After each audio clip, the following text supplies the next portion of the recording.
Racikan Berita 1. Assalamualaikum warahmatullahi wabarakatuh.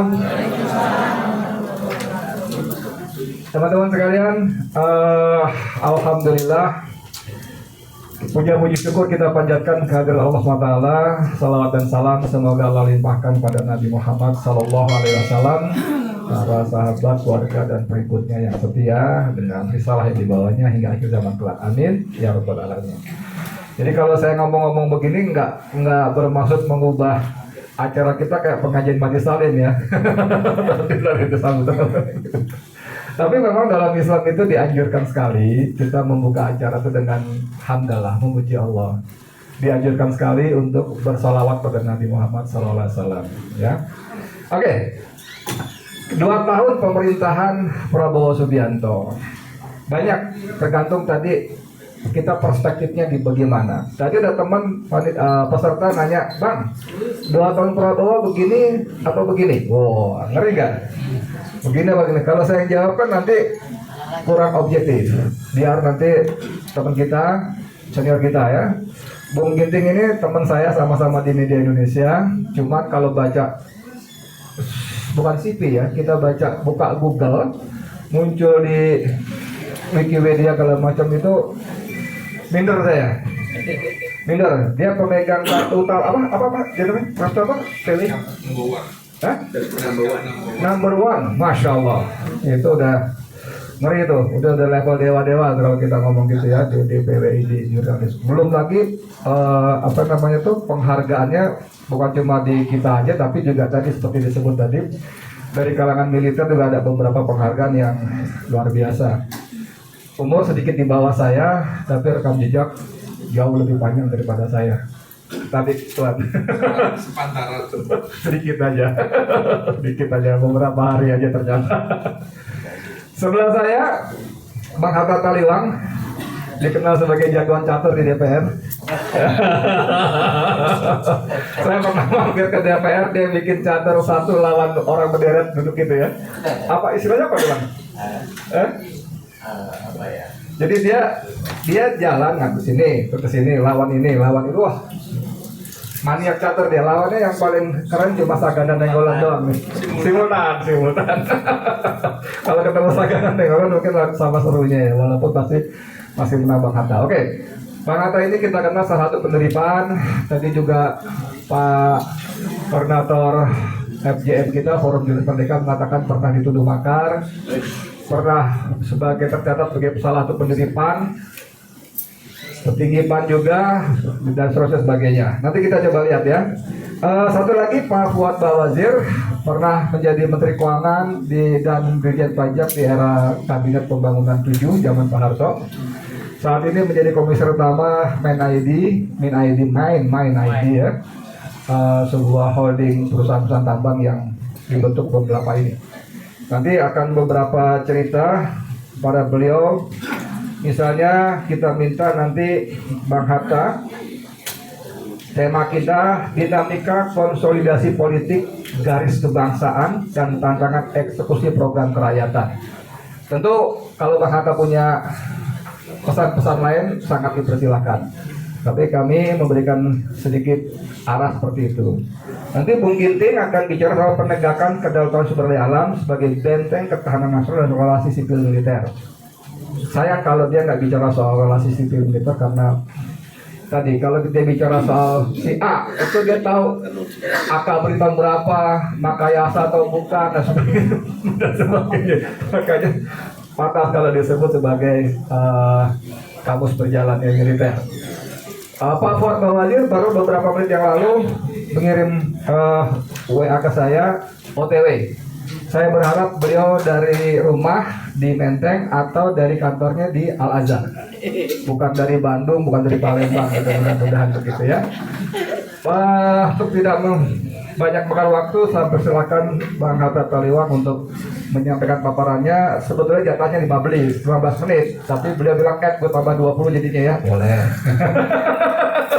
Soalnya lu kasih gue banyak nih rinciannya ya, oke, nggak apa-apa. Silakan Bang Hatta. Kita kasih aplaus dulu ya buat Bang Hatta ya. Ya, terima kasih moderator. Terutama terima kasih juga kepada Media Trust ya, sama Forum Jurnalis Merdeka yang telah mengambil inisiatif untuk acara ini, meskipun yang kedua tahun itu sebenarnya kan bulan Oktober, ya kan? Jadi ada kurang 2 bulan, padahal dalam 2 bulan itu kan bisa terjadi tahu-tahu apa gitu, ya kan? Jadi Tahu-tahu apa deh Pak? Bahaya nih. jadi sebelum saya sampai ke presentasi yang utamanya, saya mau baca dulu ini semacam kalimat kunci dalam kaitan dengan acara ini. Kalimat kuncinya begini: 2 tahun belum cukup untuk menghakimi sebuah pemerintahan, tetapi cukup untuk membaca arah dan menguji keseriusan. 2 tahun pertama adalah masa penetapan arah, konsolidasi kekuasaan dan pengujian awal eksekusi. Tahun ketiga dan tahun-tahun berikutnya harus menjadi masa pembuktian hasil. Sebab rakyat tidak hidup dari arah kebijakan, rakyat hidup dari hasil kebijakan. Karena itu forum seperti ini penting. Kita tidak hadir untuk memuji secara berlebihan. Kita juga tidak hadir untuk menyerang secara membabi buta. Kita hadir untuk menilai dengan jujur, mengkritik dengan adil, dan memberi masukan agar pemerintahan tetap berada di jalan konstitusi, kerakyatan, dan kedaulatan nasional. Itu kata kuncinya di situ dalam menilai ini. Jadi kita tidak akan menghakimi secara berlebihan, tidak juga akan memuji secara berlebihan. Ya, berdasarkan data aja. Nah, karena itu saya mulai dengan data. Apa saja kira-kira prestasi yang bisa dikatakan atau dicatat untuk pemerintahan yang lebih kurang 2 tahun ini. Saya pakai data aja, data BPS ya tentunya. Indonesia di triwulan kedua ini tumbuh 5,29%. Nah, tahun lalu tumbuhnya hanya 5,12. Jadi ada kenaikan lebih kurang 0,17 gitu. Ini nanti Pak Fuad yang jelaskan angka ini ya.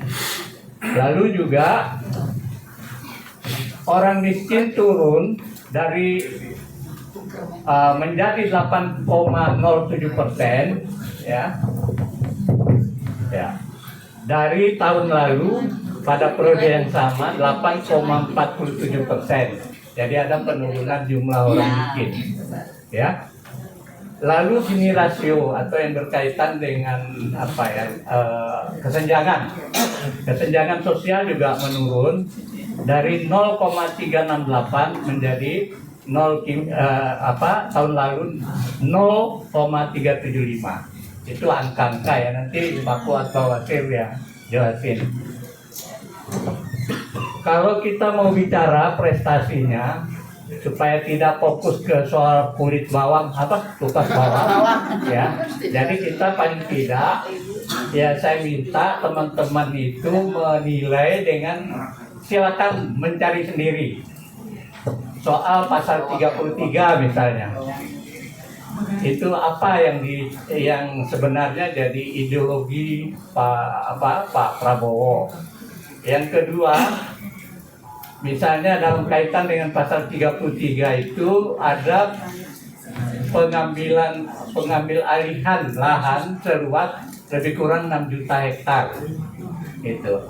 Lalu dari denda dan lain-lain itu dapat 10 triliun lebih. Dari lahan tambang juga banyak yang diambil alih oleh negara.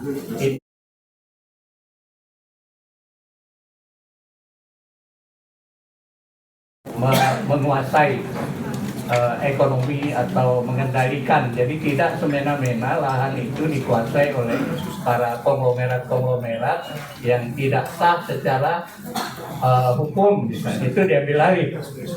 Lalu saya juga misalnya kita pernah dengar ada penghapusan piutang UMKM Nah, silakan dicari datanya, nanti itu bisa jadi ini ya. Sebab kalau saya baca semua nanti nggak enak, dikira saya jubir pemerintah. Tapi saya hanya kasih tahu garis besarnya aja. Lalu tentang ekspor satu pintu itu, ya selama ini kan leluasa aja orang mengirim barang hasil STA kita. Jadi sekarang satu pintu itu apa manfaat dan sebagainya silakan dilacak. Termasuk kewajiban untuk misalnya ada kewajiban menyimpan hasil penjualan sumber daya alam kita itu ditaruh di BI lebih kurang selama setahun. Silakan dianalisis.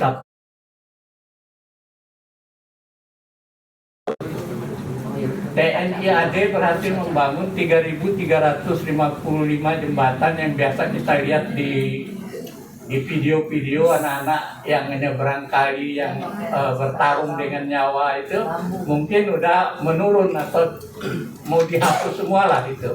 Jadi nggak ada lagi orang yang nyeberang seperti itu. Gitu. Mungkin masih akan ada 1-2.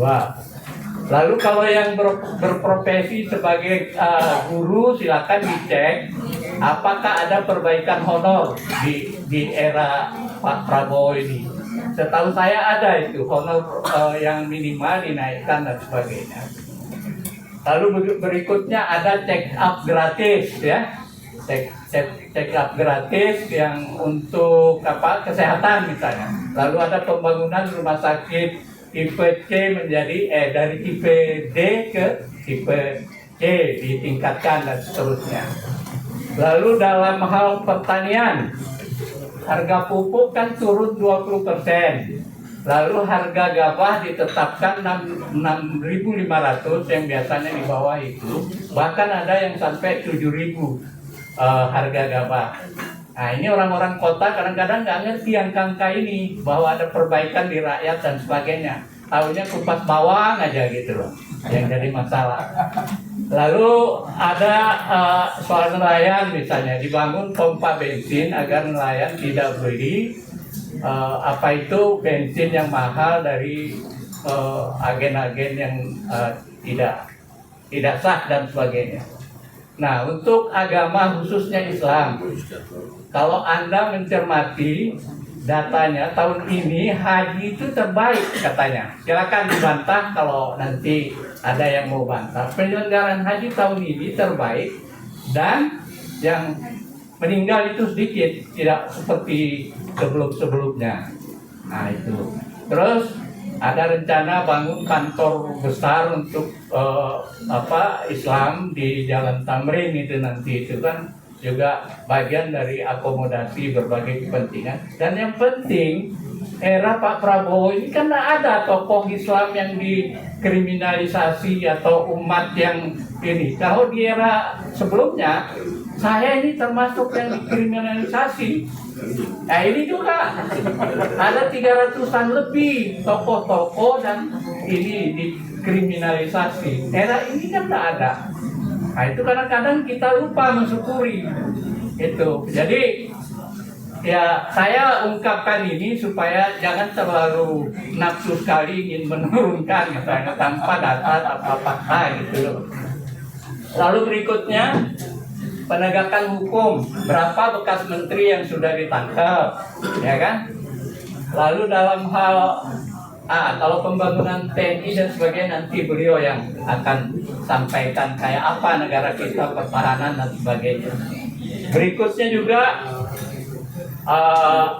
bagaimana yang sering jadi kontroversi kan soal MBG, tapi kan kita lihat sekarang sudah diganti kepalanya dan kepala yang lama sudah ditangkap dan ini, jadi prosesnya jalan, ya kan? Selanjutnya juga termasuk koperasi. Koperasi ini ya ini yang harus akan saya sorot ya lebih khusus karena ini sebenarnya yang paling dekat dengan urusan pasal 33 itu. Koperasi itu, mengapa koperasi banyak gagal di Indonesia? Saya pertama beda dengan di Jepang. Di Jepang itu koperasi anggotanya rasa saling percayanya tinggi. Kalau di sini rasa saling curiganya tinggi. ya kan? Iya. Lalu, ya gitu ya. Lalu ada faktor mental. Orang Jepang misalnya koperasinya bisa bagus karena mereka lebih disiplin dari kita. Lalu negara ya tidak ada intervensi negara di koperasi di negara lain, benar-benar untuk produktivitas dan sebagainya. Begitu juga manajemennya. Kalau di kita ini kan ada pengurusnya tidak tahu akuntansi, tidak paham bisnis, tidak profesional, lalu tidak masuk rantai industri. Nah, maksudnya kalau di rantai industri barang apa yang mau ditaruh sudah ada rantai komunikasinya. Kalau ini kan masih terhubung dengan bisnisnya pada konglomerat dan sebagainya, sehingga mungkin nggak beda dengan Indomaret, Alfamart dan sebagainya. Nah, kecuali dalam hal menyalurkan barang-barang yang disubsidi oleh pemerintah, itu barangkali itu peranannya. Persoalan lainnya, koperasi kita itu didirikan top down, padahal kalau koperasi menurut Bung Hatta itu harus dari kesepakatan, musyawarah dan sebagainya dari anggota, itu baru bisa jadi sehat. Dan lain-lainnya, di koperasi di luar korupsinya kurang, di sini korupsinya besar, itu masalah, sehingga kita enggak ini. Lalu di pendidikan di bidang koperasinya juga bagus, serius. Di sini kita ada IKOPIN, Institut Koperasi Indonesia ya, yang di Bandung itu, tapi tidak terlalu terkenal, tidak terlalu berkembang barangkali ya. Itu. Nah, lalu untuk mencapai semua prestasi itu, apa yang dilakukan oleh Pak Prabowo? Nah, ini yang kurang dipahami atau kita suka gimana ya, salah melihat atau salah menghitung. Dalam teori konsolidasi kekuasaan ada teori frontal, ada teori kooptasi, ada teori erosi bertahap. Maksudnya begini, konsolidasi yang dilakukan Pak Prabowo ini tidak frontal, artinya mengkooptasi, mengajak penguasa lama itu bergabung. Sebab kalau dia menempuh frontal, misalnya ditangkap dan sebagainya, itu kekuasaan dari yang lama itu kan masih kuat. Ya, ada Panglima TNI, ada kepala kepolisian, ada KPK dan sebagainya. Itu sulit kalau misalnya frontal dilakukan penangkapan, kan maunya begitu, maunya diadili segera, tangkap segera, itu akan ribut sepanjang 5 tahun kekuasaan itu. Kalau sampai bisa terjadi kudeta dan sebagainya. Bang, maaf sampai Ya. sini saya gatal juga pengen tanya nih. Ya. Orang sepakat menyebut yang Bang Hatta jelaskan itu sebagai strategi Prabowo, Ya. ya kan? Tapi sementara rakyat, apalagi yang udah kesel banget, orang bilang Prabowo kan presiden, Ya. dia punya segala semuanya, punya mandat konstitusi sebagai presiden, copot ganti menteri segala macam. Ya.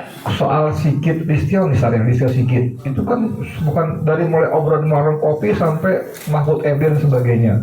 Itu apa Bang sebabnya Bang tidak kunjung dicopot juga? Silakan Bang.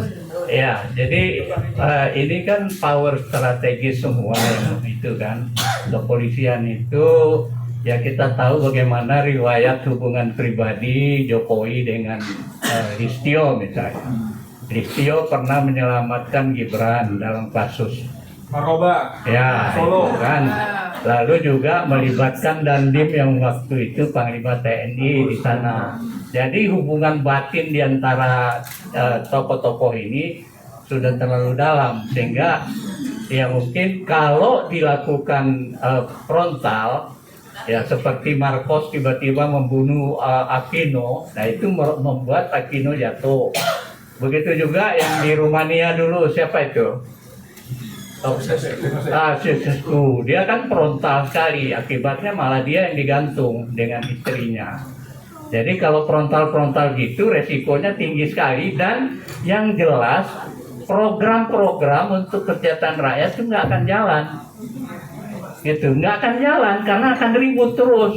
Emangnya Jokowi doang, ada Luhut, ada siapa lagi itu, dan lain-lainnya. Bahkan yang di kementerian juga banyak kan, itu. Jadi diambil, dikooptasi oleh Prabowo, boleh dibilang sembari disandra juga. Ya kan, dipakai, lo banyak dosanya lo di gua, kira-kira gitu. Lo macam-macam, gua sikat tuh, kira-kira gitu. Jadi ada semacam ketakutan juga dari yang dipakai oleh beliau ini, gitu. Jadi waspada juga dia, tapi sembari mungkin dua kaki, ya kan ini. Jadi dilemanya di situ. Makanya ada yang disebut teori erosi. Erosi itu pelan-pelan diisi oleh orang-orang lingkar Prabowo. Beberapa posisi strategis itu misalnya Dirjen Bea Cukai, PKH dan sebagainya. Walaupun Prabowo juga kecewa dengan orang-orang yang ditaruhnya ini kan, beliau kecewa juga kan, kita tahulah ya, nggak usah saya detailkan lagi, sehingga sampai bilang saya sudah beri pangkat, ya kan, naik, saya sudah beri jabatan, tapi juga enggak bekerja seperti yang diharapkan, akhirnya kecewa. Nah, pasti Pak Ginting tahulah siapa yang saya maksud dan sebagainya. Soalnya urusan dengan tentara. Jadi ini konsolidasi beliau ini, dugaan saya baru selesai tahun 2029. Tapi sembari jalan program-program yang dicita-citakan ini, gitu. Tidak mudah memang, gitu. Dalam karena sudah terbukti kalau yang frontal tapi juga kombinasi, misalnya Presiden Turki itu siapa? Erdogan tuh butuh beberapa tahun setelah kudeta baru dia bisa konsolidasi semua. Lalu dia menjadi pemegang kendali. Sebelumnya kan direcokin luar biasa. Jinping juga begitu. Jinping itu butuh beberapa tahun untuk lakukan operasi menangkap koruptor. Nah, sembari dia konsolidasi partainya. Setelah partai dia kuasai, Jinping mengatakan saya seumur hidup di sini, katanya. Ini, itu. Jadi termasuk juga Putin menghadapi mafia-mafia dulu itu, oligarki luar biasa di Rusia itu butuh waktu juga, gitu. Butuh waktu cukup lama itu, setahun 2 tahun, 2 tahun dia itu, untuk baru dia bisa mengendalikan Rusia seperti yang sekarang ini. Jadi berkuasa itu tidak semudah yang kita pikir. Yang misalnya, ya kenapa nggak tangkapin aja, kenapa nggak ini? Kalau itu terjadi konflik besar di ini, apalagi banyak sekali tokoh-tokoh yang sebelumnya itu masih punya gigi, punya pengaruh ke bawah, dan karena 10 tahun berkuasa, nggak mungkin dihapus dalam setahun 2 tahun itu. Akhirnya Prabowo menurut saya memilih strategi kombinasi antara kooptasi dengan erosi bertahap, penggantian secara bertahap. Nah, ini menurut saya baru akan selesai 2029, dan dugaan saya pada saat itulah barangkali Gibran nggak akan dipakai lagi. Mungkin dia susun barisan, yaitu yang bisa menyelamatkan kita ini kalau panjang umur beliaunya. Itu kira-kira itu dulu lah ya. Oke. Ya. Terima kasih. Wassalamualaikum warahmatullahi wabarakatuh. Waalaikumsalam warahmatullahi wabarakatuh. Kalau ngobrolnya begini, Bang, kalau suaranya lebih jelas. Terlalu mepet. Terlalu mepet, tapi jelas. Kadang-kadang banyak juga yang pengen mepet-mepet soalnya. Oke, saya kira sebagai pemantik boleh Bang Hatta seperti itu. Walaupun saya tadi gatel juga mau tanya-tanya ya seperti itu. Kita serahkan berikutnya kepada Bung Slamet Ginting. Silakan Bung. Baik, terima kasih. Assalamualaikum warahmatullahi wabarakatuh. Tadi sepertinya ada klipon di sini, entah gelinting kemana, nggak tahu ya. Oh, di sini ya. Oke, ini. Oh, enggak, yang tadi ada putih di sini. Oh, mungkin bisa dicari nanti. Bukan. Udah nggak apa-apa, mungkin tadi ada. Oke teman-teman, jadi saya ingin meneruskan apa yang dikemukakan oleh Bang Muhammad Hatta Taliwang begini. Jenderal Soeharto ya pada tahun 1966 itu belum jadi presiden. Oke? Nah, di sini bedanya dengan Prabowo Subianto. Jadi momentum Prabowo dengan Presiden Soeharto agak beda ya. Nah, Prabowo bisa dibilang jadi tentara itu sekitar 25 tahun ya, dari 1974 sampai 1999 ditambah 4 tahun menjadi taruna, jadi hampir sekitar 30 tahun. Nah, tapi juga beliau menjadi sipil cukup lama, artinya hampir imbang nih ya. Nah, di sini beda karakter Jenderal Soeharto dengan Jenderal Prabowo. Jenderal Soeharto pada saat diberikan mandat melalui Super Semar, ya, tanggal 12 dia sudah berani membubarkan PKI. Hanya satu hari. Oke. Kemudian 1 pekan berikutnya dia sudah berani nangkapi menteri-menteri Soekarno. Jadi ada 15 menteri, satunya lagi Ruslan Abdul Ghani kemudian dibatalkan. Jadi 14 menteri. 14 menteri itu yang terafiliasi dengan PKI, kemudian yang masih terpengaruh oleh kekuatan Bung Karno, dan yang korup seperti Gubernur Bank Sentral Yusuf Muda Dalam itu. Jadi risiko berani betul diambil oleh Jenderal Soeharto. Ini agak beda dengan kondisi Presiden Prabowo.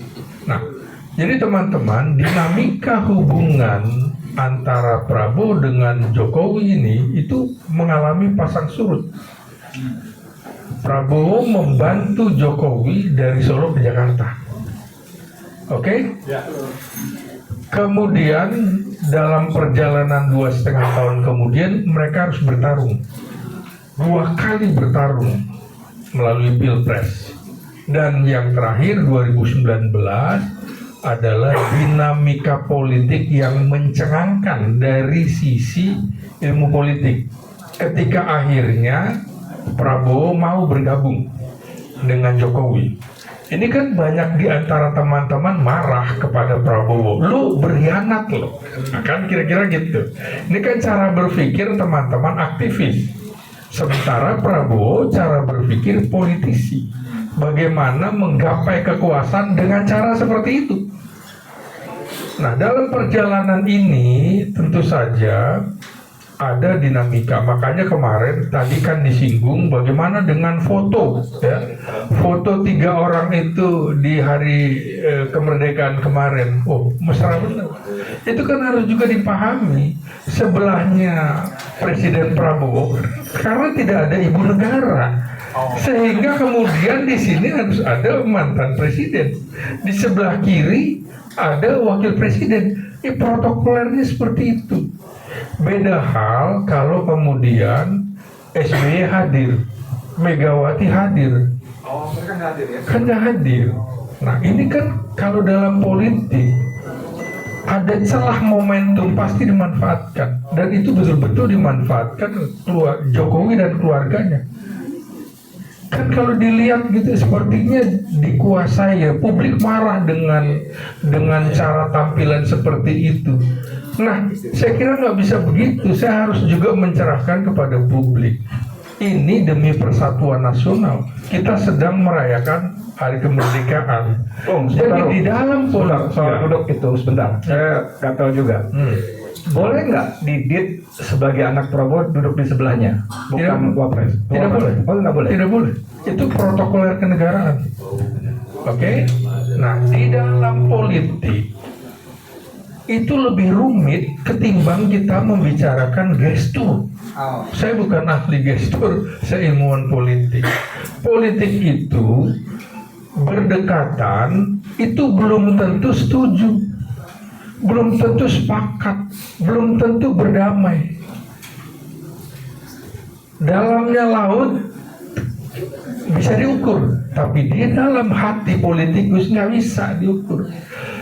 Itu sedang berkecamuk di kepalanya Prabowo, berkecamuk pula di kepalanya Jokowi, apalagi hatinya. Jadi saya kadang-kadang tertawa aja kalau kemudian publik terlalu marah dan segala macam. Nanti saya dibilang penjilat lah segala macam. Itu repot. Karena di dalam politik itu bicara adalah hipotesis. Bukan bicara seperti hukum benar salah, tidak. Tapi berbagai kemungkinan. Hipotesis itu bukan kesimpulan. Bukan kesimpulan aktual. Nah, persoalannya di dalam politik itu susah membuat sebuah kesimpulan. Siang ini kita bicara, besok pagi udah lain. Nanti saya dibilang itu pengamat ngarang tuh, prediksinya nggak tepat. Dia nggak ngerti soal ruang dan waktu di dalam politik. Sore ini ada pertemuan, malam ini ada pertemuan. Maka di situ ada negosiasi, ada komunikasi, ada konsensus, berbeda-beda. Makanya kadang-kadang saya nggak mau nanggapi, nggak level. Kenapa? Karena nggak sampai nih ilmunya, ilmu netizen dengan segala kebenaran firmannya itu kan. Nah, teman-teman, begini, ini bicara akhirnya sumber daya alam di pasal 33. Saya melihat salah satu yang concern saya amati adalah Satgas PKH, penertiban kawasan hutan. Karena itu yang dilawan adalah oligarki. Yang dilawan adalah oligarki dengan kroni-kroninya yang ada di pusat kekuasaan. Inilah mukanya tadi seperti Dr. Hatta Taliwang kemukakan, ini tidak mudah melawan orang yang berkuasa 10 tahun. Ini baru hampir 2 tahun melawan 10 tahun, nggak mungkin. Nonsen. Jadi betul-betul butuh strategi. Nah, teman-teman, salah satu yang mesti kita dukung dari Presiden Prabowo itu pembentukan Satgas PKH, dan ini betul-betul berbenturan dengan rezim lama. 10 tahun era Jokowi, oligarki itu kipas-kipas, dan sekarang mereka tidak nyaman dengan kondisi Presiden Prabowo yang tidak merangkul mereka. Maka kalau kita lihat ya teman-teman, ada upaya dari kelompok atau institusi tertentu, entah itu oknum yang begitu, yang berusaha melindungi kroni-kroninya. Melindungi kroninya dengan cara apa? Upaya melemahkan, membekukan, hingga membubarkan Satgas PKH ini. Ini bahaya loh. Nah, inilah yang kemudian dalam konflik Juli Agustus kemarin itu terungkap. Jadi kalau saya selalu membaca begini, kemarin Presiden Prabowo pada saat pidato kenegaraan 14 Agustus, saya betul-betul cermati kata-katanya. Lalu kemarin kalau kita lihat kecenderungannya seperti apa, Presiden Prabowo nggak mau kesannya didikte oleh siapapun, termasuk oleh kita. Punya cara sendiri, cara dadakan. Karena saya membacanya begini, tahun 96 saya tentu sebagai jurnalis bidang politik dan militer, saya amati apa yang dilakukan Prabowo ketika menjadi Komandan Jenderal Kopassus. Mengamati peristiwa dari kunjungan tamu negara ke Indonesia. Sampailah pecah peristiwa 27 Juli 1996. Jadi sesuatu yang sudah diperkirakan termasuk oleh Prabowo itu.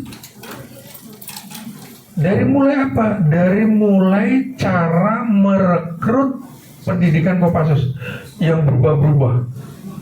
Saya ngikuti semuanya, kebijakan-kebijakan pimpinan-pimpinan militer itu seperti apa, maksudnya apa, untuk apa, saya petakan. Oh, ya terbukti ini.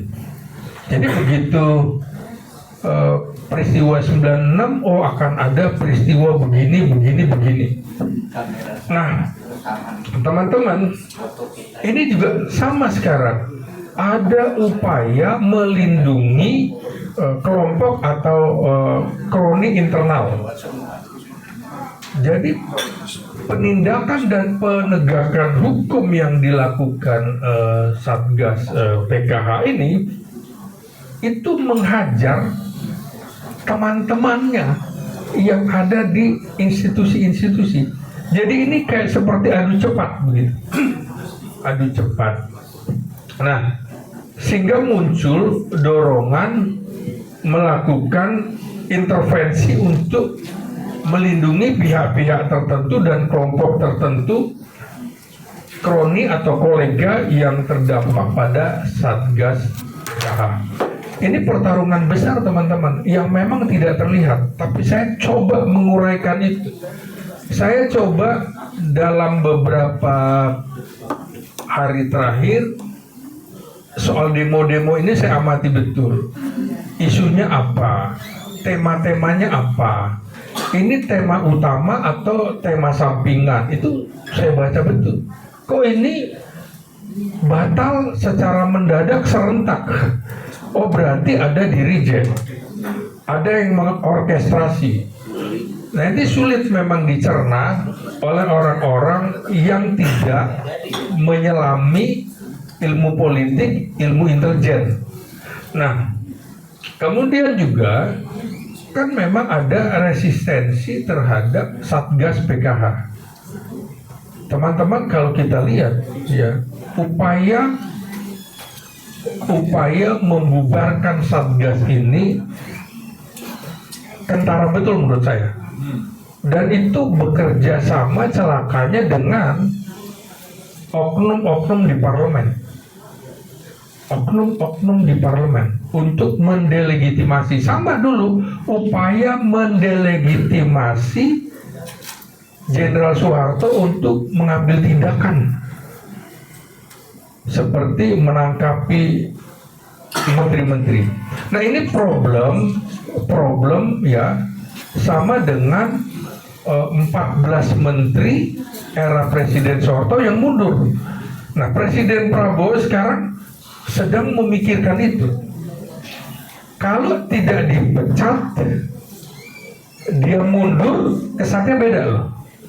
Kalau ini mundur, itu ada kesan mendelegitimasi kekuasaan Presiden Prabowo.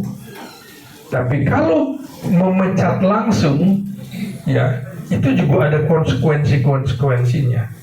Karena itu memang harus ditata terlebih dahulu, yaitu apa? Perubahan reshuffle di elit militer dan elit kepolisian serta kejaksaan. Itu dulu. Baru yang lain. Jadi tidak bisa serta-merta. Karena orang dengan background militer itu mendahulukan stabilitas. Stabilitas nasional dia hitung. Apalagi di tengah krisis ekonomi, nanti Bang Ofwan Bawazir akan kemukakan itu, dan krisis hukum. Maka ini Prabowo akan menurut saya dihukum dulu, penanganan hukum dulu, masuk politik baru ekonomi. dari tiga itu. Karena titik temu ketika krisis ekonomi bertemu krisis hukum dan krisis politik, peristiwanya sama dengan peristiwa tergulingnya Presiden Soekarno, tergulingnya Presiden Soeharto, dan juga tergulingnya Gus Dur. Seperti itu. Nah, itu tadi legal standing PKH itu sedang diupayakan untuk dijatuhkan. Ini kan situasi darurat. Kita kadang-kadang ya harus bisa memahami ini ketika ada keputusan darurat itu harus kita pahami. Karena mau lakukan secara hukum, lalu dibabali kira-kira hukum. Sama dengan kasus kemarin, menggunakan Febri, tapi dia nggak bersih. Tapi kalau melihat film-film mafia, kira-kira begini teman-teman. Kita perlu bandit ketika kita harus menghadapi bandit. Bandit ini dipakai, kemudian mereka musnah, baru kita bisa. Harus seperti itu. Nah sayangnya setelah Febri ini yang menjadi ketua pelaksana Satgas PKH dijebloskan, ini nggak ada ganti nih, sayang. Nah kemudian penggantinya belum bisa, makanya saya juga marah gitu. Lu ngapain lu semua? Ada jenderal-jenderal di situ, lu nggak kelihatan, sekarang nggak ada laporan-laporannya, dan ini berhasil. Artinya Febri dipotong, mental yang lain turun. Itu yang harus dipahami teman-teman. Makanya saya bilang kadang-kadang, oke nih, Jaksa Agung saya harus kemukakan, ini tersandera nih, maka harus juga diganti. Kalau memang tidak ada dari aparat kejaksaan yang bisa menggantikan ST Burhanuddin, ya ambil aja dari sipil yang lain, tapi yang punya keberanian, atau sekalian dari militer. Misalnya Jaksa Agung Muda Pidana Militer naik situ untuk kondisi darurat. Jadi menghadapi situasi darurat ini memang harus dengan cara-cara darurat. Militer itu diciptakan untuk menghadapi situasi darurat. Jadi jangan juga terlalu cepat kita memvonis ini militerisasi, tidak. Nah, karena itu juga memang yang kita dorong adalah ya harusnya sipil diperkuat gitu loh. Jangan sipil. Jadi begini teman-teman, sipil juga genit gitu loh. Dia menarik-narik militer ke lingkungannya. Nggak sanggup tarik. Akhirnya kesimpulannya, oh militer masuk kemana-mana. Kebetulan disertasi saya kan soal itu ya, soal hubungan sipil militer dalam konsolidasi demokrasi, studi kasus penempatan militer aktif di jabatan sipil.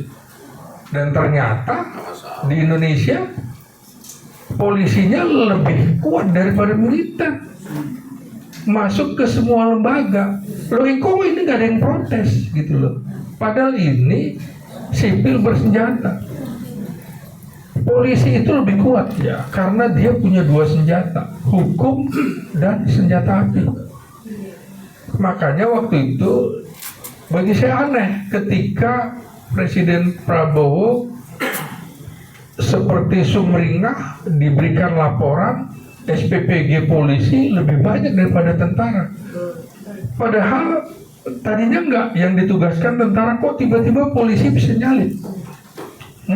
Mudah bagi saya analisisnya. Polisi langsung berhubungan dengan sipil. Makanya saya bilang ini tinggal menunggu waktu saja. Ini SPPG-nya pasti bermasalah, muncul. Jadi tugas saya memang mengingatkan kepada pemerintah, kepada negara, Pak, problemnya ini loh Pak, problemnya seperti ini nantinya. Ya, lagi-lagi Prabowo sangat berhati-hati sekali di dalam hal ini. Jadi yang seperti saya bilang, celah-celah itu dia menghitung betul celah-celah dari misalnya aktivitas, ini kalau kita lihat ya teman-teman, dari beberapa survei ternyata ketika Saiful Mujani menempatkan PSI sampai 4%. Kemudian kemarin muncul survei nggak sampai tuh 2%. Akhirnya kan kita harus melihat siapa ya orang-orang ini, ada afiliasi dengan siapa sebelumnya ya, begitu kan. Akhirnya saya sekarang memberanikan diri, udahlah, saya juga mengamati hasil survei gitu. Harus ada yang ngamati juga hasil survei. Jadi saya bikin aja juga SGRC, Slamet Ginting Research Center, mengamati hasil riset-riset itu. Gitu.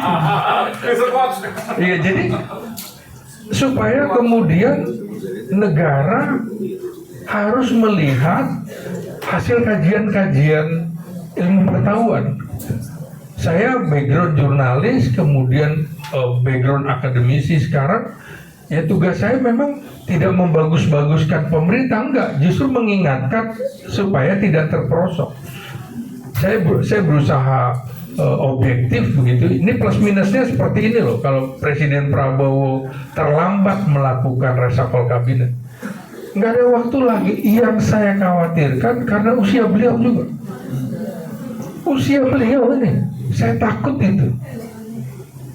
Nah, apa iya penguasa lama tidak akan memanfaatkan celah-celah ini? Pasti. Karena itu menurut saya kadang-kadang ya teman-teman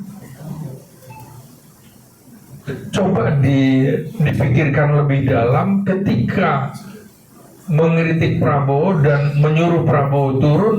Berpikir nggak kalau Prabowo turun, yang jatuh siapa? Yang jatuh siapa? Yang naik siapa? Itu kan juga harus dipikirkan. Karena beda teman-teman, era pada saat Bung Karno dijatuhkan. Karena Bung Hatta sudah mundur tahun 1959. Sehingga kalau tidak ada Bung Karno, triumviratnya naik. Ini kan enggak. Sekarang ada Wapres. Suka tidak suka, Wapres akan naik, itu secara konstitusional. Nah, ini teman-teman, situasi ini juga tidak bisa dilihat dari hanya kacamata dalam negeri. Luar negeri, hubungan internasional juga mantau. Ketika lebih untung eranya Jokowi, mereka juga nggak senang dengan Prabowo. Sialan, gue jadi nggak untung nih dengan pergantian rejim. Itu juga harus dipikirkan. Makanya agak hati-hati membaca tekstur, membaca gestur, menganalisis politik. Nah, teman-teman, sekarang menurut saya tangan kanannya Presiden Prabowo ini juga pasti akan diincar. Itu tadi. Febri ya tangan kanan untuk melawan Bagit diajar. Maka ini nanti juga menurut saya Ketua PPATK pasti juga diincar. PPATK. Karena dia tahu nih uang-uang dari begundal-begundal ini pasti ditarget. Jadi jujur saya harus kemukakan, ini kan kontroversi pada saat KPK dilantik oleh presiden lama, sehingga tidak salah juga orang, ini politik nih persepsi juga kan. Kalau orang punya persepsi, KPK nggak bisa diandalkan oleh Presiden Prabowo karena masih bagian warisan lama. Sama juga dengan Kapolri nggak bisa diandalkan, warisan lama. Nggak salah. Nah KPK akhirnya jadi Komisi Pemberantasan Kepala Daerah. Kalau kita lihat sekarang ya sudah sekitar 16 kepala daerah yang ditangkap oleh KPK, dan itu seperti lomba saling bersaing. 3 dari PDIP, 3 dari Golkar, 3 dari Gerindra, yang lain 2 masing-masing. Cuma PKS saja yang nggak kena atau belum kena, nggak tahu. Saya amati betul. Jadi akhirnya seperti itu. Nah ini Kejaksaan Agung sekarang nggak bergerak lagi nih setelah Febri. Jadi itu yang harus dipikirkan secara strategis. Maka tangan-tangan kanannya Prabowo akan dihantam. Isunya kan gitu. Kalau kita lihat kok bisa ya, oh ada isu ke demo ke Kementerian Pertahanan. Oh berarti siapa yang disasar? Oh ada demo di sini. Jadi saya sudah bisa memetakan. Oh ini siapa yang main ya? Oh kok demo ke kantornya Hotman Paris? Tapi apa hubungannya gitu kan? Kok banyak gitu? Ini kan instrumen yang diorkestrasi. Jadi kita harus cerdas-cerdas membaca. Siapa begundal di sana, siapa begundal di situ. Maka kita akan lihat nanti dalam beberapa hari terakhir. Saya masih berputar, misalnya kalau saya ke Gambir, pasti saya lihat di Monas ada berapa banyak pasukan, ada apa di sana di sini. Jadi itulah tugas saya sebagai pengamat politik dan militer. Jadi itu tadi juga ada upaya pengkondisian di DPR untuk membubarkan Satgas PKH dengan momentum pembahasan RUU perampasan aset di Komisi 3. Teman-teman, bagi saya nonsen, undang-undang perampasan aset ini akan cepat digolkan. Ya karena yang kena adalah anggota DPR MPR sendiri. Jadi jangan terhasut ini. Nggak mungkin diloloskan secepat itu. Mereka akan selalu meloloskan kalau undang-undangnya memperkuat kewenangan DPR, kan gitu. Kemudian menambah cuan-cuan mereka, itu pasti cepat. Tapi upaya membatasi mereka, ya pasti diulur-ulur. Maka kalau kita lihat, saya senyum-senyum aja kemarin ketika ada seolah-olah demo mempercepat RUU perampasan aset. Ini orang-orang nggak cerdas nih sebetulnya.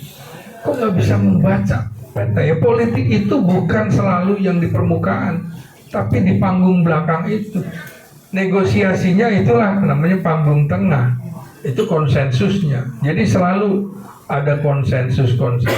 Nah ini kan juga sama. Konflik kejaksaan dengan kepolisian, yaitu bagian dari konsensus politik.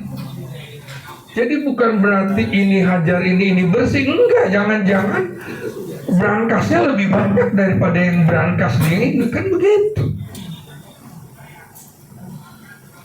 Nah, ini tadi upaya memanfaatkan gelombang demonstrasi. Memang tidak semua demonstrasi mahasiswa itu ditunggangi, ada juga yang murni.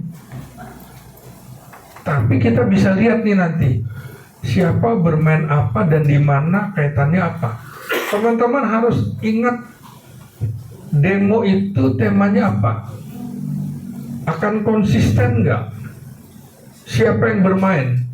Saya makanya kemudian sekarang kalau ada demo saya coba masuk gitu. Supaya saya bukan menjadi pengamat di ruang AC, enggak.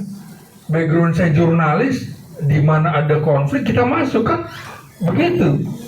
Agustus tahun lalu saya masih keliling Monas tiap malam, situasinya seperti apa sehingga saya bisa memetakan. Nah, itu tadi menurut saya ya, kalau terjadi sesuatu dengan kepala PPATK misalnya, itu bagian dari yaitu tadi menghantam tangan kanan presiden untuk melawan oligarki. Jadi oligarki gak nyaman sekarang, dan oligarki butuh teman-teman di institusi kekuasaan. Nah, itu teman-teman supaya menarik, karena saya tahu wartawan itu nggak perlu latar belakang, langsung daging-dagingnya. Jadi saya sengaja ingin daging-dagingnya, kuah sama tulang belakangan. Nah, supaya ada link. Kira-kira begitu teman-teman. Makasih. Mantap. Makasih Bung Ginting. Sebetulnya masih banyak cerita yang bisa kita kulik, cuman kita mesti berbagi waktu. Alhamdulillah Pak Fuad Bawazir sudah hadir dan tanda kutip saya memang menugasi beliau fokus ke pasal 33. Terakhir kemarin bicara di rangkaian acara muktamarnya Wahda Islamiyah, beliau menyatakan sesuatu yang membuat saya marah. Ketika Pak Fuad mengatakan itu soal MBG itu soal kecil, itu soal Kopdes itu kecil, yang dahsyat itu satu yang kita lalaikan, yaitu pasal 33. Bagaimana sumber daya alam itu yang menurut amanat konstitusi harus dikuasai oleh negara dan dimanfaatkan sebesar-besar untuk kemakmuran rakyat, itu tidak terjadi. Dan itu menjadi tepat karena saat ini beliau kan komut dari Main ID sebuah holding tambang. Saya sedikit kutip kalimatnya mantan ketua KPK Abraham Samad kira-kira 3 tahun silam. Dia mengatakan kalau mafia tambang ini diberesin, maka negara bisa membayar cash lunas utang yang waktu itu 7 ribuan triliun, ditambah bisa memberi uang gratis rakyat tanpa harus kerja ini itu 20 juta per kepala per bulan. Jadi kalau misalnya Bung Teo punya 2 anak dan 2 istri, nah, jadi 4 plus 4 8 plus 20 juta 160 juta buat Bung Teo tiap bulan. Masya Allah. Enggak, yang saya mau bilang adalah kita bisa berdebat barangkali, tapi dengan kata-kata Bung Ginting tadi bahwa angka-angka itu sangat mungkin terdetek di PPATK. Dan sebagai mantan ketua KPK juga Bung Abraham Samad saya kira punya dasar untuk bicara seperti itu. Nah, kita mohon maaf nugasin senior. Ditambah tadi pemantik dari Bung Ginting bagaimana perlawanan fight back dari oligarki dan gerombolannya untuk menghantam balik ya, mulai dari tangan kanannya. Pak Fuad, monggo silakan.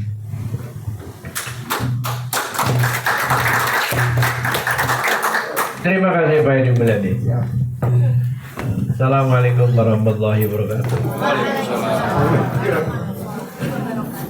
Bapak, para pembicara, saudara-saudara sekalian, sudah ada Pak Slamet Ginting dan Saudara Hatta Taliwang, ya, yang disingkat Tawang, soalnya Hatta Taliwang, maksudnya. Ya. Ya. Nah, saya memang diminta oleh Mulyadi ini khusus saja bicaranya pasal 33 aja, ya boleh. 33 ini kalau yang nggak tahu undang-undangnya, ini ada undang-undangnya, tak bawain kalau yang tahu. Ya. Tapi intinya itu sudah dikatakan bahwa kekayaan negara, sumber daya alam itu yang ada di bawah bumi, air, tanah, dan kekayaan yang terkandung di dalamnya itu kepunyaan dikuasai oleh negara. Itu udah titik. Nah, bagaimana pelaksanaannya, riwayatnya itu tahun 44, nomor Undang-Undang nomor 44 tahun 1960, setelah dekret apa dulu, dekret kan kembali ke Undang-Undang Dasar. Tahun berapa dekret? 59. Setahun kemudian dibentuk Undang-Undang 44 oleh Bung Karno sebagai bagian dari pelaksanaan pasal 33. Nah, waktu itu yang dilihat oleh Bung Karno, ya baru yang kelihatan itu migas. Ya, makanya ada Permina waktu itu, kemudian seterusnya dinasionalisasi. Ini kemudian oleh Pak Harto disempurnakan dengan Undang-Undang nomor 8 tahun 71, yaitu Pertamina. Ya, pokoknya semua minyak dikuasai oleh negara. Ada waktu itu bentuk BKK, itu BKKA itu singkatan Badan Koordinator Kontraktor Asing. Itu sebagai tangan kanannya Pertamina itu sih. Nah pokoknya ngambil minyak asing boleh, dalam negeri boleh, tapi tetap kepunyaannya negara. Kenapa mereka dibolehkan? Ya kalau pemerintah satu nggak punya duit, teknologinya susah, zaman itu ya minyak masih susah bener. Duitnya banyak kayak taruhan, bisa keluar ratusan juta zaman dulu pun nanti bisa tidak dapat apa-apa, gigit jari itu. Tapi ya, perusahaan-perusahaan besar itu udah biasa gitu. Jadi mereka, tapi dalam negeri juga boleh, makanya itu ada kayak PT Medco Arifin Panigoro yang kali itu kan dari migas juga, ya kan boleh juga, siapa aja boleh, tapi tetap tuannya, pemiliknya adalah pemerintah. Silakan. Dan sampai sekarang tidak ada keributan, ekspor segala macam itu ya dikepunyai oleh negara, uangnya segala negara, beres lah pokoknya. Rakyat kecil ya boleh, rakyat kecil pun tuh penambang-penambang di sumur itu, kalau bersihin sumur-sumur yang udah mati kecil, itu mereka suka ngambilin. Ya boleh dijualnya juga ke Pertamina juga, sebagai kepanjangan tangan pemerintah. Gitu. Jadi sudah oke. Kemudian waktu zamannya Orde Baru, zamannya Pak Harto itu, bagaimana dengan kekayaan-kekayaan yang lainnya? Kan bukan hanya migas kan yang di bawah bumi itu, tapi ada segala macam. Tapi dulu yang dikenal ya baru batu bara gitu ya, nikel aja masih belum, tapi ada ya sedikit, ada sini nikel apa PT Inco ya, Indonesia Nickel Company misalnya, sekarang jadi PT Vale ya, PT Inco, nikel, batu bara kayak gitu-gitulah. Bukit Asam itu kan batu baranya, Antam yang untuk emasnya gitu, dipegang oleh BUMN praktis. Kalaupun orang asing datang sebagai pelaksanaan pasal 33 apa? Dikasih kontrak karya. Kontrak karya itu kalau sudah habis, kontrak karyanya diserahkan kembali ke pemerintah. Jadi masih pelaksanaan pasal 33, masih cuman belum diundangkan secara kuat waktu itu pasal 33 selain daripada migas. Kemudian datanglah ini hamba Allah makhluk yang namanya Pak Jokowi. Ya Allah ya makhluk kan, mulai dia membuat aturan yang ini sudah pas habis kontrak karya ya dikasihkan ke asing, dikasihkan ke swasta, pokoknya tidak ini. Baru kan biasanya dipegang oleh pemerintah itu kasihkan ke ini.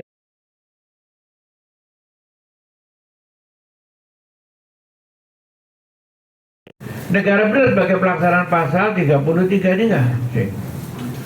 Wah udah, malah diperhebat lagi dengan ya undang-undang cipta karya segala macam itu, undang-undang apa? Cipta kerja, cipta karya, omnibus law, ya kan? Segala macam, pokoknya udah liar. Jadi tidak lagi, jadi benar-benar ini pasal 33 itu tidak dilaksanakan, dikhianati 33 itu. Dan selama 10 tahun itu masif betul. Makanya yang dulunya itu kita adalah penguasanya, sekarang setelah ini kita jadi tidak jadi berkuasa apa-apa, kita jadi minoritas. Tiba-tiba yang pegang ada si PT ini, PT ini, PT ini, PT ini, loh orang-orang lain semuanya swasta. Itu adalah kekayaan kita, rakyat Indonesia, dan itu ada di pasal 33 undang-undang. Makanya itu Pak Edi, saya bilang ini yang besar masalah ini. Ini yang harus kita perjuangkan. Karena ini adalah ribuan triliun, itu hitungan 20 juta itu hitungan lama, udah kuno. Sekarang mungkin udah 50-60. Ya kan? Itu yang kita perjuangkan. Pasal 33 harus dipunyai oleh negara. Nah sekarang kan yang punya siapa? Memang sudah ada, alhamdulillah udah PKH apa?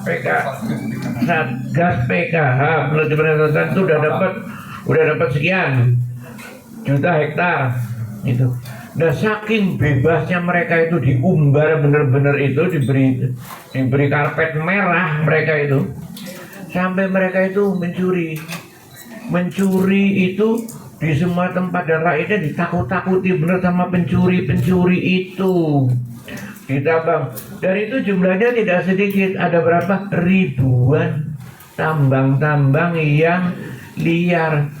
Jadi sudah tadinya udah masuk, wah kita bisa nerobos di negara, udah punya kita sekarang. Mereka pengusaha-pengusaha ini udah mempunyai lahan-lahan, ditambang sawit di mana-mana. Itu sudah zalim, dan kita yang rakyat yang tahu, oh ya diem saja. Dan ini berbahaya. Terus aja ini para begini ya. Ini sudah bibit-bibit, kalau ini diterusin bibit-bibit disintegrasi bangsa dari sini. Bahaya bener. Jadi ya mestinya ditetapkan lah. Ini kepunyaan negara yang habis dikembaliin, tapi sekarang ini keadaannya sudah, urgensinya udah luar biasa. Makanya pemerintah ini susahnya apa? Kenapa dilaksanakan oleh Pak Prabowo? Ini susah. Cuma presiden yang punya minat pelaksanaan. Jadi jangan katakan Pak Karno, jangan katakan Pak Harto itu udah bagian daripada pelaksanaannya itu. Dulu belum ada gangguan, masih sudah dilaksanakan pasal 33. Tapi setelah itu ini baru ada lagi di presiden yang akan melaksanakan pasal 33. Sebelumnya itu merusak semuanya. Pelaksanaan pasal 33 itu praktis sudah dirusak. Paling tidak diurusin, tidak dijamah. Tapi kemudian ini setelah sekarang orang udah mulai bilang enak aja kekayaan alam kita dibagi-bagi di Jakarta. Baginya ke siapa? Kita dapat kebanjiran kata orang Sumatera. Orang kan bukan bahaya bener, ini sudah mulai benih-benih kayak begini di mana-mana. Udah luar biasa. Padahal itu memang jelas punyanya kita. Tapi masalahnya itu aparat penegak hukum pada banyak yang terlibat. Ya kan? Makanya kemarin disindir sama Pak Prabowo di mana di DPR. Panglima itu anak buah Anda, Panglima TNI, Kapolri anak buah Anda itu di daerah banyak yang terlibat, yang pensiunan, yang macam-macam, udah pada punya konsesi tambang ini itu segala macam, sawit segala. Itu tidak pada tempatnya. Masih banyak lahan lain yang bebas. Mereka itu bisa lahan-lahan yang ya perdagangan apa kan macam-macam, ya kan, supaya mereka benar-benar mengerjakan yang pantas lah.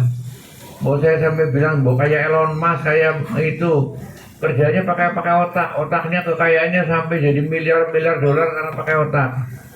Ya kan, kayak Bill Gates pakai Microsoft, otaknya dipakai. Nah kalau di sini yang kaya-kaya itu ya dari nyolongin itu, ngerampok nyolong ya nggak salah dia ngomong begitu, karena memang itu pasal 33 kok harusnya itu. Tapi nyolongnya sah karena dikasih sama pemerintah izinnya. Ya kan? Jadinya kan harus ditertibkan. Maka bagi saya, sebelum timbul macam-macam kayak disintegrasi negara segala macam, lebih bagus begini aja lah. Kita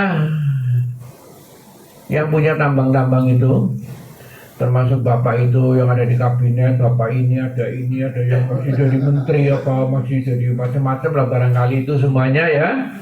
Itu mari rame-rame sukarela menyerahkan ini kepada pemerintah. Ya, semua pemerintah serahkan itu semuanya. Daripada nanti ada apa-apa dengan negeri ini, daripada nanti kita rakyat ini sudah kelewatan, karena ini luar biasa kejadiannya ini bakalan. Jadi kalau rame-rame serahkan pemerintah, dan nanti yang terima pun ada di pemerintah dibentuk SKK Migas. Kalau di Pertamina, kalau di minyak ini bisa di SKK Minerba misalnya kan, ada SKK Minerba, Satuan Kerja Khusus itu SKK itu ya. Atau kalau minyak kan begitu, ada SKK Migas, ini SKK Minerba, serahkan. Nanti yang menyerahkan itu akan dikasih bagiannya. Seperti minyak juga begitu, supaya organisasinya juga bisa jalan, perusahaannya jalan, semuanya bisa diatur. Yang go public ya bisa disilakan go public, semuanya bisa diatur lah pokoknya lah. Jadi, tapi harus rame-rame karena ini adalah bagian daripada ini. Nggak usah ragu lah, dan nggak usah serakah. Udah pada kaya raya, ya kan? Sudah sangat kaya, dan ada yang sangat miskin berjuta-juta. Ya udah, serahkan aja. Satu SKK Migas menyerahkan sukarela ini, kami dapat jatahnya. Nanti SKK Migas yang ngatur misalnya bisa begitu. Itu salah satu opsi saja kan. Emang waktu saya ngomongin kayak begini sudah ada juga. Tidak. Dari Pertamina, dari apa, dari pemerintah. Tidak kan jadi seperti itu. Ini dari udah berarti komentari saya tuh itu ya, biarin aja kalau pemerintah kayak. Saya kan cuma ngasih saran. Tapi jangan sampai nanti ada apa-apa kita nyesel semuanya. Lebih bagus ditertibkan semuanya. Ada ini untuk sawit, ada ini untuk yang bagian negara memang punyanya negara, punyanya rakyat.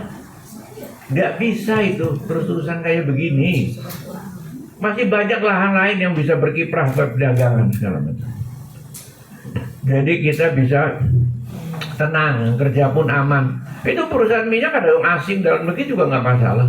Karena apa? Akibat daripada sekarang ini, ya, satu, dolar kita gonjang-ganjing nggak suka. Orang deg-degan, pemerintah ketakutan. Karena apa? Karena cadangan devisa kita itu relatif sedikit. Padahal ini, kalau ini semuanya ekspornya ini di kita, cadangan devisa gitu besar. Sebab apa? Saya untuk saudara dapat gambaran, itu Saudi Arabia cuma apa? Cuma minyak. Tapi ekspor ada di depan mata. Pemerintah punya. Qatar apa? Cuma gas. Tapi ekspor ada dolarnya di situ. Ya stabil. Ya kan? Itu cuma satu loh sumber alamnya itu. Ya kan? Mau Brunei juga boleh tuh, Brunei Darussalam stabil, tenang, rakyatnya makmur karena hasil minyak ada di situ, di negara. Dan Anda boleh lihat semua negara itu praktis seperti itu. Nah kita ini ekspor dibawa ke luar negeri entah kemana tuh, ya.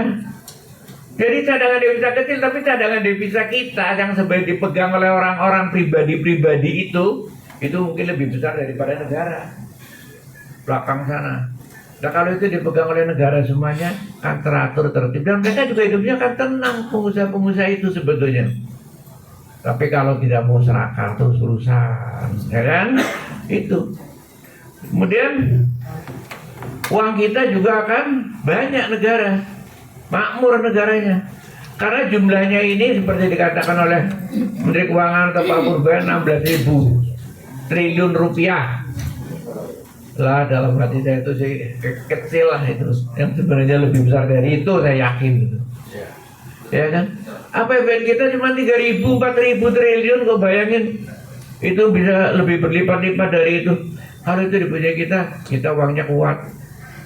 Makanya itu saya bilang ini yang besar, bisa nggak usah ganggu uang desa, uang kota, uang transfer kabupaten, transfer ke kota, transfer desa bisa dikembalikan semua, transfer bisa kuat.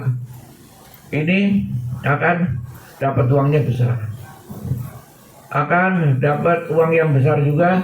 Ini maka tax ratio-nya naik, kita akan sejajar, utangnya bisa lunas, rakyat bisa diperlunasi, dibayarin penuh. Jangan sampai, nggak boleh ragu dah. Cuman kan masalahnya ini tadi, presiden pun memang sekarang udah dibikin ruwet bener gitu. Ini ada presiden yang tadinya bikin ruwet bener, masalahnya dikacau bener pelaksanaannya. Makanya sekarang apa waktu itu akan dibagikan kepada ormas.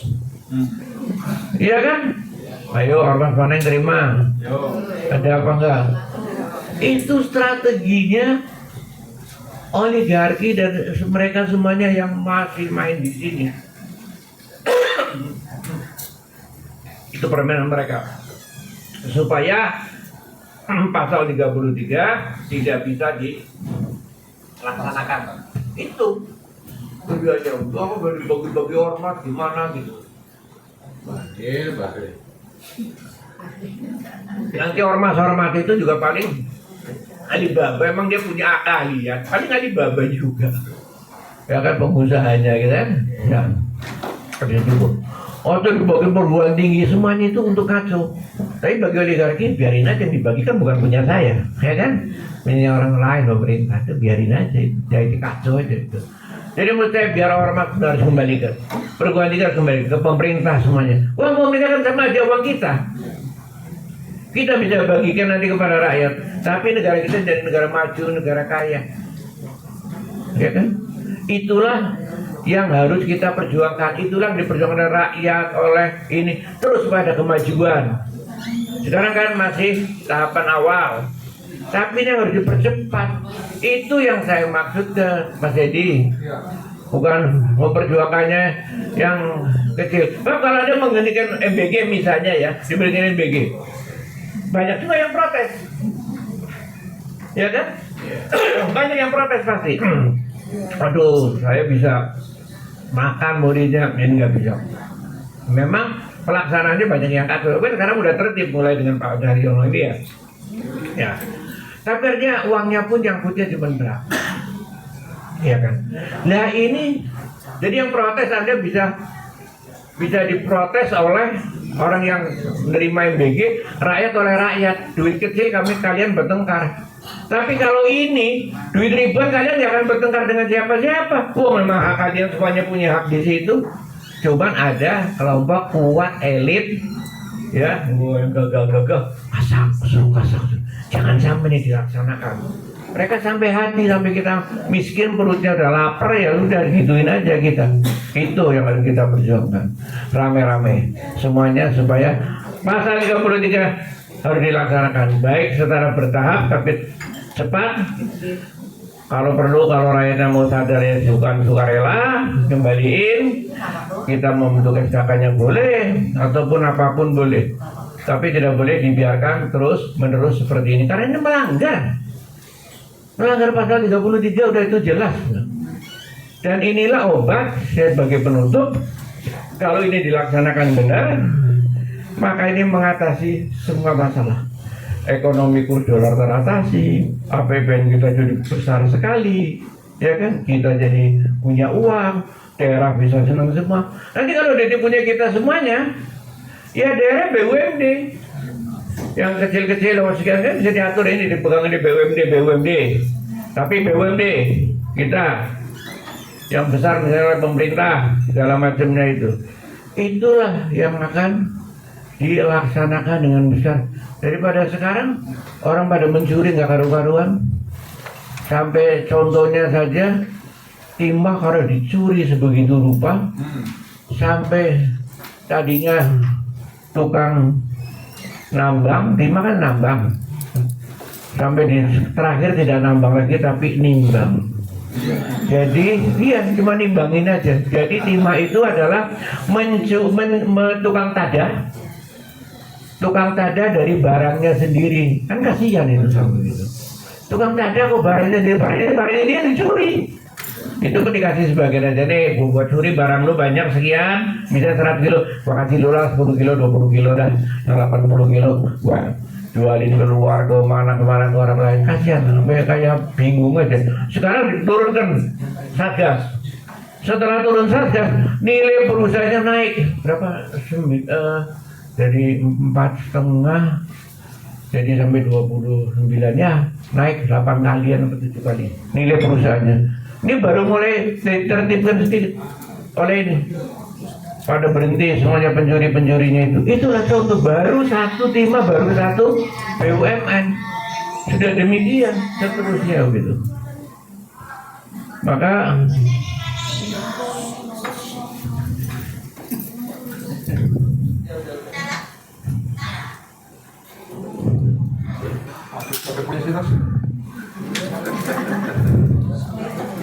jadi baru satu udah kelihatan bener kalau ada satgasnya itu ditertibkan. Bayangin ada berapa yang disatgasin. Bayangin ada orang yang nyuri sama sekali nggak bayar pajak, nggak bayar apa, dicuri aja malam hari keluar masuk udah nggak ada. Kayak negara ini tidak punya polisi, tidak punya tentara, tidak punya hukum, tidak punya apa, bebas benar. Negara yang seliar istilah sekacau ini tidak ada yang lebih parah dari negara kita, saya percaya. Jadi itu harus dihentikan, ditertibkan. Nah ini Pak Prabowo itu kayak sendirian aja di jalan ke sana kemari itu. Kita harus dukung untuk penertiban ini. Memang banyak yang keringat dingin itu, banyak yang panas-panas itu, ya kan? Ini. Jadi kita harus tahu masalahnya yang besar itu mana, yang harus dikerjain itu mana, ya. Itu yang mesti kita tertibkan, insya Allah. Sekian, terima kasih Pak Edi. Pak Fuad ini punya otoritas untuk bicara semacam tadi, karena pertama memang banyak tahunya, kedua secara nomenklatur sekarang mengomandani walaupun tidak teknis ya, karena komisaris utama. Tapi yang menarik Pak Fuad, ketika beliau mengatakan tadi bahwa ada perlawanan balik yang dilakukan oleh orang-orang para penikmat yang panas dingin tadi, Pak Fuad. Tadi mungkin Pak Fuad sempat mendengar bagaimana Bung Ginting menjelaskan pada kita tentang anomali-anomali. Ini istilah saya, bukan beliau. Anomali-anomali demo, ya. Sebagai seorang pengamat sekaligus jurnalis yang masih ada darah jurnalisnya, dia terjun lihat malam ke malam peristiwa-peristiwa Agustus tahun dan sebagainya. Jadi ada anomali-anomali yang sementara sepertinya Bung Ginting menyimpulkan bahwa ini tidak genuine, tapi ini by design. Ujung-ujungnya bagaimana mengganggu Prabowo dan orang-orang tangan kanan Prabowo. Saya ingin sebelum saya lemparkan ke teman-teman floor, Pak Fuad sebagai politisi yang punya sejarah panjang ya, sejak zaman Orde Baru, dan pasti juga tahun 98 menjelang mundurnya Pak Harto juga pasti banyak mendengar. Gimana, apakah ada pengulangan sejarah pada peristiwa ini, Pak Fuad? Silakan Pak Fuad. Ini kalau saja usaha menggagalkan yang dilakukan oleh berbagai macam oligarki, baik yang bagian dari pemerintah ataupun apa, terus terang aja, saya nggak pakai ragu. Kalau itu gagal di Pak Prabowo, mungkin sudah selesai. Mereka sudah aman, ketawa-ketawa, sudah beres itu udah. Karena ini presiden yang berani dan baru memulai itu cuma Pak Prabowo, terus terang aja.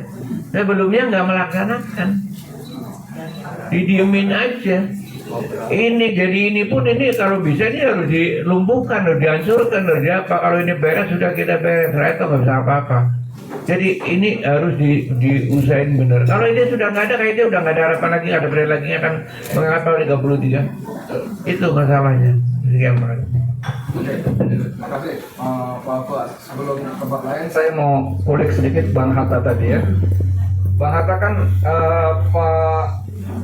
Pak Fuad kan mengatakan bahwa sebetulnya pasal 33 ini sudah bagus, tapi ada satu makhluk hamba Allah tadi, ya kan, yang dengan berbagai kepres dan peraturannya mengambil SDA kita untuk diserahkan pada kelompok-kelompok sangat tertentu. Bang Hatta, mungkin dari sisi politik bukan sisi hukumnya, mungkin nggak Presiden mantan tukang kayu itu diadili atas kejahatannya dengan sangat sengaja menelikung pasal 33 untuk memperkaya kelompok sangat tertentu tadi. Silakan Bang Hatta. Ini serem sekali pertanyaan. Sebenarnya pakai teori revolusi konstitusional itu bisa. Apa yang saya maksud revolusi konstitusional itu adalah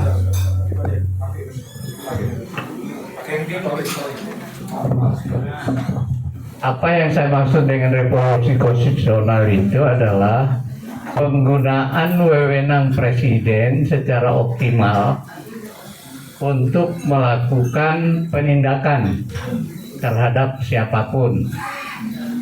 Nah, cuma kembali ke teori tadi, teori frontal, teori kooptasi, teori erosi secara bertahap. Dulu kalau Pak Harto itu kan menggunakan teori frontal, langsung sikat, ya, baru dapat super semar, langsung sikat, ya kan, langsung bubarkan musuh itu ideologinya PKI, lalu juga langsung menangkap 15 menteri lebih kurang waktu itu, jadi sisa 14 ya, 14 menteri yang ditangkap. Itu namanya gerakan yang frontal. Kenapa bisa seberani itu? Karena Pak Harto sudah mengkalkulasi siapa sebenarnya musuh-musuhnya. Ya, apalagi sebagai mantan pada waktu itu adalah Pangkos Cerat ya, dan juga dapat kewenangan sebagai Pangkop Kamtib, dapat juga kewenangan sebagai Panglima Angkatan Darat waktu itu. Jadi kekuasaannya, komando-komando daerah itu semua berfungsi, berperan. Strukturalnya itu, komandonya itu kuat. Jadi berani melakukan tindakan seperti itu.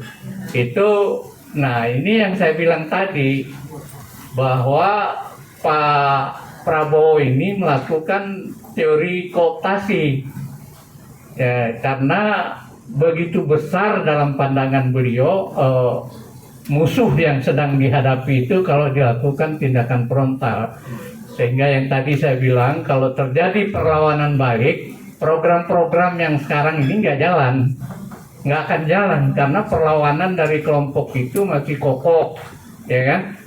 TNI masih orangnya Jokowi, kepolisian, lalu KPK, Kejaksaan Agung mungkin separuh aja ya kan, yang loyal dan sebagainya. Jadi belum lagi kelompok-kelompok yang dirugikan oleh kebijakan pasal 33 ini. Ya, kalau diidentifikasi yang ini pasti kelompok-kelompok globalis, ya, kapitalis global juga pasti merasa rugi kan. Ambil contoh Singapura dengan kebijakan ekspor satu pintu dan kewajiban menyimpan itu devisa di dalam BI dalam jangka minimal setahun itu langsung misalnya ya Singapura itu mengkeret. Nah, tentu dia punya jaringan-jaringan kapitalis global yang akan menggalang agar bagaimana cara menghadapi kebijakan dari Prabowo ini. Nah, padahal mereka itu anteknya banyak di dalam negeri ini.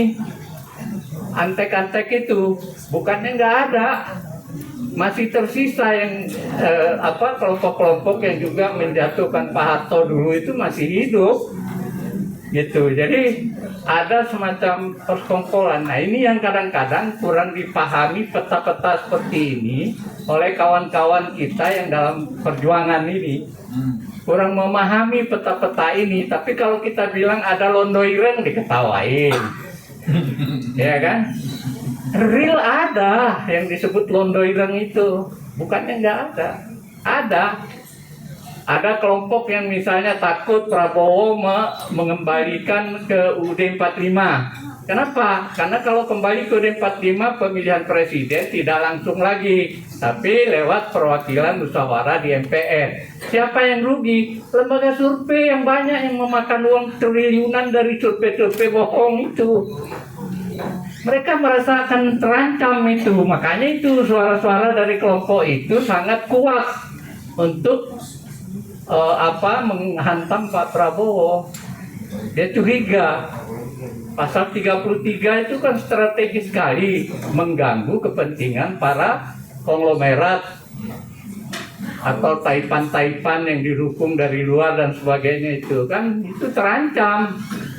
Mereka bisa aja ini membiayai ribut-ribut di dalam negeri dan sebagainya. Itu kan tidak mungkin tidak itu, ya kan? Karena kepentingannya. Ya itu, jadi itu yang kadang-kadang kita berharap para kritikus-kritikus kita itu lebih sabar, lebih bijak dalam melihat masalah, gitu. Pandai-pandai membaca petanya. Kalau salah baca ya akhirnya ya jadi menari di gendang orang. Saya kira itu ya.